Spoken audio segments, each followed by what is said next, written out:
Hi పిల్లలు, welcome to పుస్తక జ్ఞానం. ఇవాళ మనము 5వ తరగతి తెలుగు పాఠ్యపుస్తకంలోని 'ఇట్ ఈజ్ పండుగ' పాఠ్యాంశంలో తరువాతి భాగం నేర్చుకుందాం. ఇంతవరకు మీరు పాఠ్యాంశం నేర్చుకున్నారు కదా! ఆ వీడియో చూడకపోతే ఇక్కడ ఐకార్డ్‌లో ఆ వీడియో ఇస్తాను చూడండి. పాఠ్యాంశం నేర్చుకున్న తర్వాత ఈ పదాలకు అర్థాలు నేర్చుకోండి. సరేనా? పదాలు, అర్థాలు. తుడుము, గిరిజన వాయిద్య పరికరం. కొమ్ము బూర, కొమ్ముతో తయారు చేసే బూర. సందడి, పండుగలో అందరూ కలిసిమెలిసి తిరగడం. మొక్కుబడులు, భగవంతునికి, దేవునికి చెల్లించే ముడుపులు. తోరణం, గుమ్మాలకు మామిడాకులతో కట్టే దండ. కుదురు అంటే కుండలు కదలకుండా నిలిపే గుండ్రని అమరిక. హేళన, ఎగతాళి. హింస లేదా కోయ. ఇవి 2 గిరిజన నృత్య రూపకాలు. గిరిజన నృత్యాలు. అటక, చిన్న మిద్దె. రొడ్డ కనుసు, గ్రామ ఊరేగింపు. ఈ పదాలన్నీ నేర్చుకోండి. తర్వాత ఈ ప్రశ్నలకు ఆలోచించి సమాధానాలు చెప్పండి. ఇక్కడ ఇచ్చిన పేరాలు చదివి కింద ఇచ్చిన ప్రశ్నలకు సమాధానాలు రాయండి. సరేనా? ఈ 2 పేరాలు కూడా చదివి సమాధానాలు రాయండి. ఇక్కడ ఒక పదజాలానికి సంబంధించింది ఇచ్చాడు చూడండి. మీరు 'ఇట్ ఈజ్ పండుగ' పాఠంలో గమనించిన కొత్త పదాలను ఇక్కడ రాయండి. మీరు పాఠ్యాంశం మళ్ళీ ఒకసారి చూసి అందులో మీకు కొత్తగా కనిపించిన పదాలను ఇక్కడ రాయండి. సరేనా? ఆ తర్వాత ఇక్కడ కొన్ని జంట పదాలు ఉన్నాయి చూడండి. శుచి, శుభ్రం, ఊరు పేరు.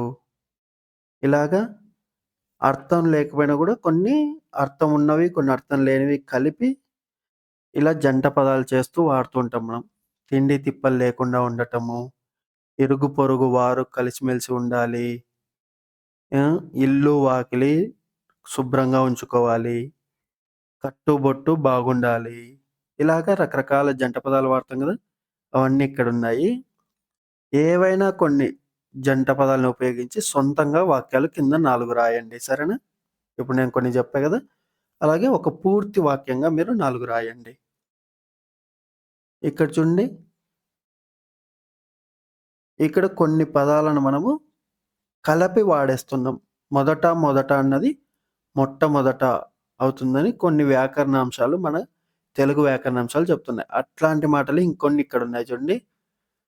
తుట్టతుద, అట్టడుగు, కట్టకడ, చిట్ట చివర, ఎట్టకేలకు, పట్టపగలు.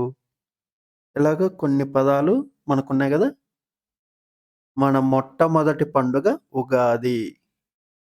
ఇక్కడ మొట్టమొదట అనే పదాన్ని వాడాం.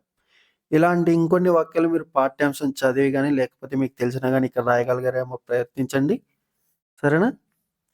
దాని తర్వాత ఇక్కడ ఇచ్చిన ప్రశ్నలకు మీరు సొంతంగా సమాధానాలు మీ సొంత మాటల్లో రాయండి. సరేనా? ఆ తర్వాత మీరు 'ఇట్ ఈజ్ పండుగ' గురించి మీ మిత్రునికి ఒక లేఖ రాయండి. లేఖ రాయడం తెలుసు గదా! ఇంతకుముందు తరగతుల్లో నేర్చుకున్నారు గదా!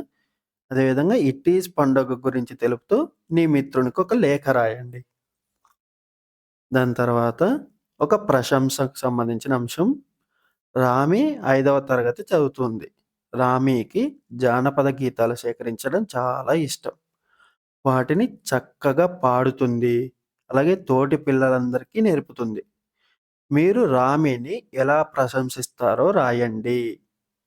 ఇప్పుడు రామి ఇలా జానపద గీతాల్ని సేకరించి తన స్నేహితులందరికీ నేర్పిస్తూ చక్కగా పాడుతూ ఉంటుంది గదా! అలాంటి రామిని మీరు ఏ విధంగా పొగుడుతూ మాట్లాడతారు? రామిని గురించి మీరు అందరికీ ఏ విధంగా చెప్తారు అన్నది ఒక ప్రశంస మీరు రాయండి. సరేనా? తర్వాత మనం భాషాంశాల్లో విభక్తి ప్రత్యయములు మరియు విభక్తులు నేర్చుకుందాం.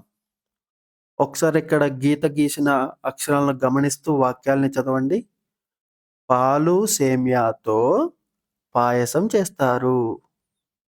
మీ కోసం నేను బొమ్మలు తెచ్చాను. తరుణ్ గురించి వాళ్ళ అమ్మ బడికి వెళ్ళింది.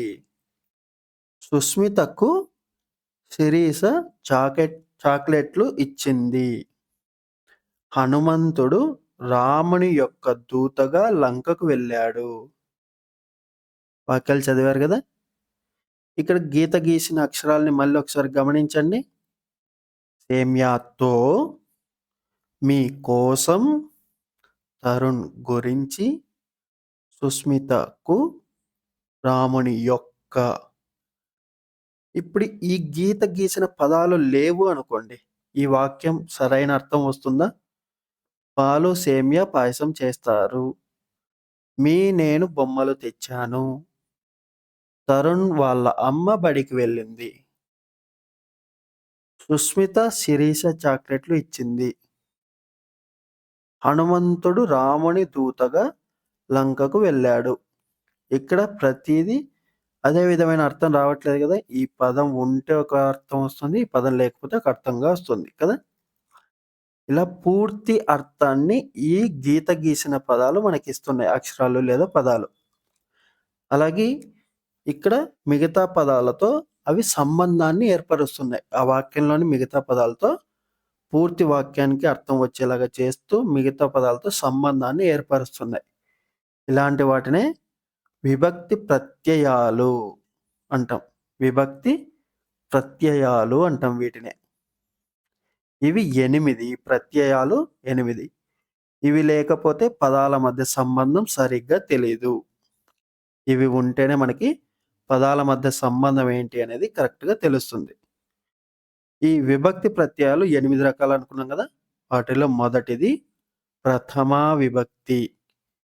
ఈ ప్రథమా విభక్తిలో వచ్చే ప్రత్యయములు 4. అవి డు, ము, వు, లు. అలాగే ద్వితీయా విభక్తి. రెండవది ద్వితీయా విభక్తి నిన్, నున్, లన్, కూర్చి, గురించి. ఈ 5 ద్వితీయా విభక్తి. ఇప్పుడు ఇక్కడ మూడో వాక్యం చూడండి. తరుణ్ గురించి వాళ్ళ అమ్మ బడికి వెళ్ళింది. ఇక్కడ గురించి అన్నది ద్వితీయా విభక్తి. అలాగే రాముణ్ణి, రాముణ్ణి ని అన్నది ద్వితీయ విభక్తి కిందకి వస్తుంది. యొక్క అనేది అక్కడ లేకుంటే కదా! తర్వాత తృతీయా విభక్తి మూడవది తృతీయా విభక్తి చేతన్, చేన్, తొడన్, తోన్. చేతన్ లేదా చేత, రాముని చేత, హనుమంతుని చే, సుస్మిత తోడ, సుస్మితతో. ఈ విధంగా మనం తృతీయ విభక్తి ప్రత్యయములు వాడతాం. నాలుగవది చతుర్థి విభక్తి కొరకొన్ లేదా కై. రాముని కొరకు, రామునికై. ఈ విధంగా మనం చతుర్థి విభక్తి ప్రత్యయములు వాడతాం. ఐదవది పంచమీ విభక్తి వలనన్, కంటెన్, పట్టి. ఇవి పంచమీ విభక్తి. ఆరవది షష్ఠి విభక్తి. ఇందులో కిన్, కున్, యొక్క, లోన్, లోపలన్. ఇవి షష్ఠి విభక్తి. సప్తమి విభక్తి అందున్, నన్. ఇది సప్తమి విభక్తి. సంబోధన ప్రథమా విభక్తి ఓ, ఓయి, ఓసి, ఓరి. ఇవి సంబోధన ప్రథమా విభక్తి. ఇవి మొత్తం 8 రకాల విభక్తులు మనకి తెలుగులో ఉన్నాయి. ఈ విభక్తులను ఉపయోగించి మనము వాక్యాలు రాస్తాము. ఇవి ఉన్నప్పుడే మనకి వాక్యంలో అర్థము, అలాగే ఒక పదంతో ఇంకొక పదానికి కల సంబంధము తెలుస్తుంది కరెక్ట్‌గా. ఇక్కడి వరకు నేర్చుకున్న తర్వాత ఇక్కడ సరైన ప్రత్యయాలతో పూరించండి అన్నారు కదా! ఈ 5 వాక్యాల్ని సరైన ప్రత్యయంతో పూరించి అది ఏ విభక్తి అన్నది ఇక్కడ రాయండి. ఒకటి ఉదాహరణ ఇచ్చారు చూడండి. ఊరిలో ఇట్ ఈస్ పండుగ చేస్తున్నారు. ఊరిలో ఇట్ ఈజ్ పండుగ చేస్తున్నారు. ఇక్కడ లో అన్నది ఏ విభక్తి కిందకొస్తుంది? షష్ఠీ విభక్తి కదా! కిన్, కున్ యొక్క లోన్ లోపలన్. ఇక్కడ లో అన్నది వచ్చింది కదా! ఊరిలో ఇట్ ఈజ్ పండుగ చేస్తున్నారు. కాబట్టి ఇది షష్ఠీ విభక్తి. అలాగే మిగతా వాక్యాలు మీరు పూరించి అది ఏ విభక్తి అన్నది రాయండి. ప్రత్యయాన్ని ఇక్కడ పూరించండి. దాని విభక్తి ఇక్కడ రాయండి. సరేనా? దాని తర్వాత మీకొక ప్రాజెక్ట్ పని ఉంది. మీ గ్రామాల్లో జరిగే పెళ్ళిళ్ళు, పండుగలు, జాతరలో ఉపయోగించే సంగీత వాయిద్యాల గురించి సమాచారం సేకరించి పట్టిక రాయండి. అందులో ఒక వాయిద్యం గురించి రాసి తరగతి గదిలో ప్రదర్శించండి. సరేనా? ఇక్కడి వరకు మీరు చెయ్యండి. నెక్స్ట్ భాగంలో మనము క్రిస్మస్ గురించి నేర్చుకుందాం.